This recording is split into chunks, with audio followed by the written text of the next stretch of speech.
Salut la compagnie, c'est Jules Melon et aujourd'hui dans un Ciné Critique, je vais vous parler d'un film de Jacques Audiard en attendant la sortie de son Emilia Pérez qui a été, on va dire, largement salué au Festival de Cannes.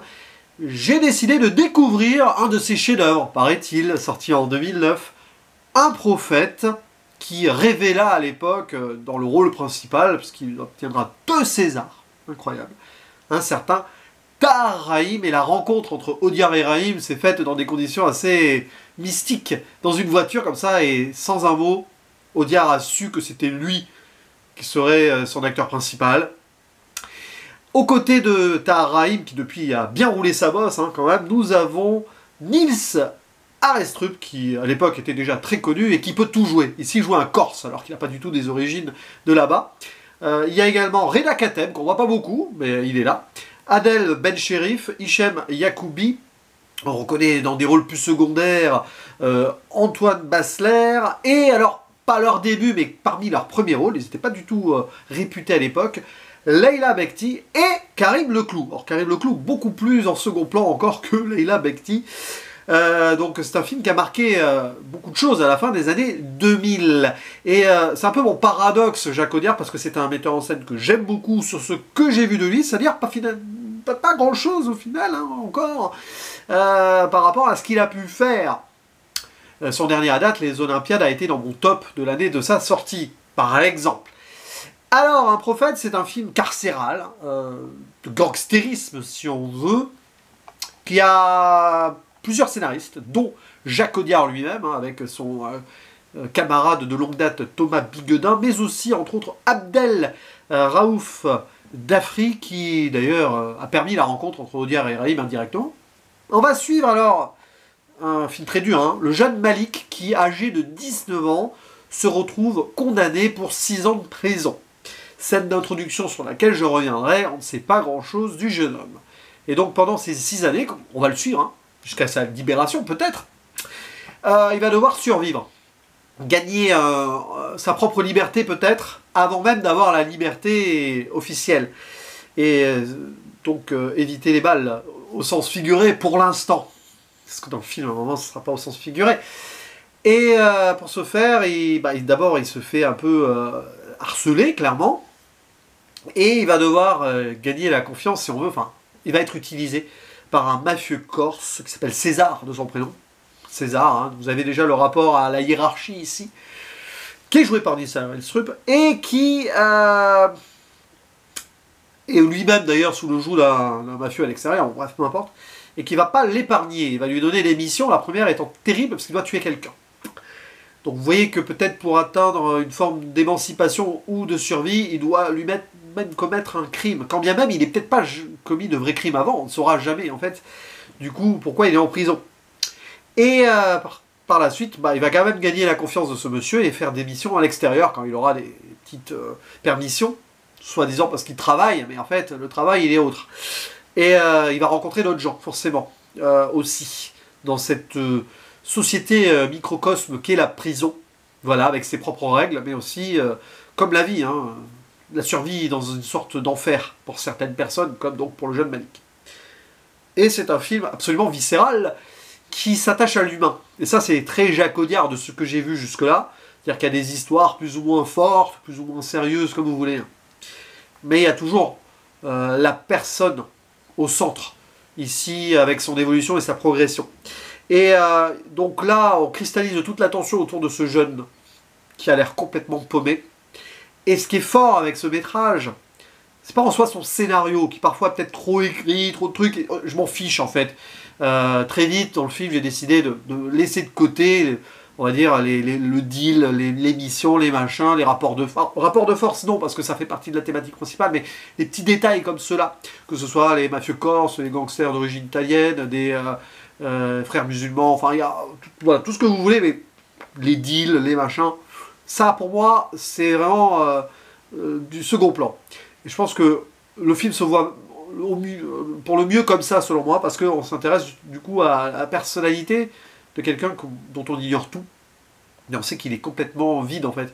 C'est quelqu'un qui n'a rien, qui est démuni absolu, et qui va devoir gagner sa propre identité, ou regagner une identité, en perdant son innocence. Déjà, il y a comme une forme de naissance pas à la dure quand il doit donc commettre un crime, et après gravir les échelons pour peut-être enfin devenir, peut-être, ce fameux prophète qui est indiqué dans le titre. Un titre un peu ironique d'ailleurs, mais à un moment il y a une réplique, après une scène un peu mystique, parce que le film est ultra réaliste, mais il y a des moments un peu, pas oniriques, mais comme ça. À un moment, on le qualifie de prophète parce que finalement, il a visiblement un destin particulier, ce jeune homme.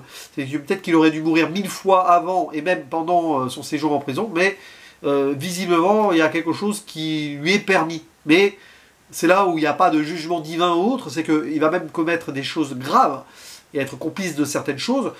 Pour autant, peut-être qu'il a quand même ce destin et la possibilité ou non d'atteindre une émancipation, une liberté. Le film, d'ailleurs, est tout sauf mon réalisateur là-dessus et j'aime beaucoup. J'aime beaucoup ça, parce qu'il y a vraiment dans l'idée, même de rien savoir sur le jeune homme, etc., c'est très fort. Et donc, cette scène d'introduction, où il est complètement hirsute, etc., où en peu de répliques, on sait qu'on ne sait rien de lui, et on ne saura pas pourquoi il est en prison. Il se dit innocent, il fait une petite réplique comme ça, donc on pourrait croire que c'est quand même la société qui l'a mis là, et que c'est pas vraiment de sa faute. Il peut dire ce qu'il veut, on ne sait pas. Il n'a pas de famille, il n'a pas d'amis, il n'a pas d'argent, ce n'est un billet vite fait, mais bon, voilà.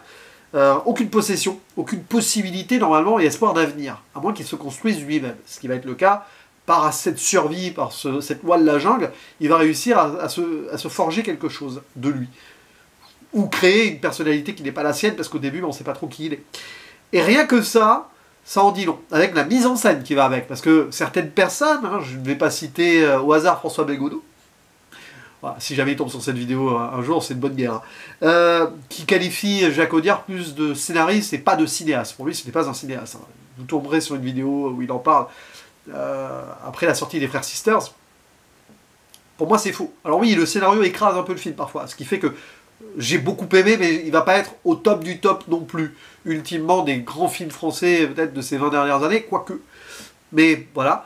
Mais c'est un cinéaste. Il le prouve dès la scène d'introduction.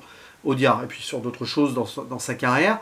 Il y a cette ouverture lente à l'iris, là, la caméra comme ça, caméra point de vue, mais là, point de vue, c'est le spectateur. Jacques Audiard, il nous fait ouvrir les yeux sur ce jeune homme.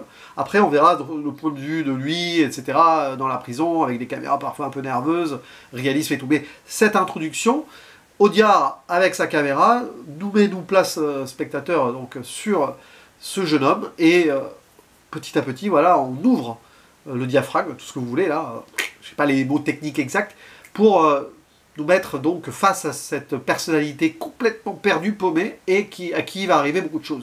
D'où le titre au début, un prophète. En plus, il précise qu'il n'est même pas croyant, il y a vraiment rien, en fait, il est vide le gars. Mais un prophète quand même, peut-être. Et après, bah, par rapport à ce qu'il va faire, oui, il va avoir peut-être des visions, des regrets, des moments oniriques dans sa tête, et parfois des intuitions aussi, un feeling particulier, qui renvoie à l'écriture. On se demande si c'est pas en lien avec la rencontre que Audiard a eue avec Tahar Rahim. Alors probablement que tout était très ficelé avant déjà, mais c'est marrant. Il y a une sorte d'intuition par moment avec une histoire de cerf là sur la route. Je vais pas en dire plus, mais c'est assez fort. C'est de là que le titre Un prophète vient. Et même à la fin, à un moment, voilà, il y a quand même une tuerie. Et il a l'air d'être choisi. Choisi ici par le scénario, par le film, par Audiard peut-être, comme Tahar Rahim a été choisi pour ce rôle. Mais c'est très amusant, je trouve. Et après, bon, là, tout se déroule, hein. C'est pour ça que ça va au-delà du scénario me concernant, dans le sens où la caméra montre les choses, ne dit pas tout. C'est-à-dire que, oui, il y a des trucs qui sont très écrits pour nous faire voir les missions qu'il a à faire. Bon, hein, tu peux perdre pied, parce que c'est pas très intéressant peut-être sur certaines choses, mais c'est pas grave. Mais au-delà des mots, on voit les actes, on voit comment il évolue aussi physiquement. Et même sur les habits, enfin, il y a tout un truc là-dessus.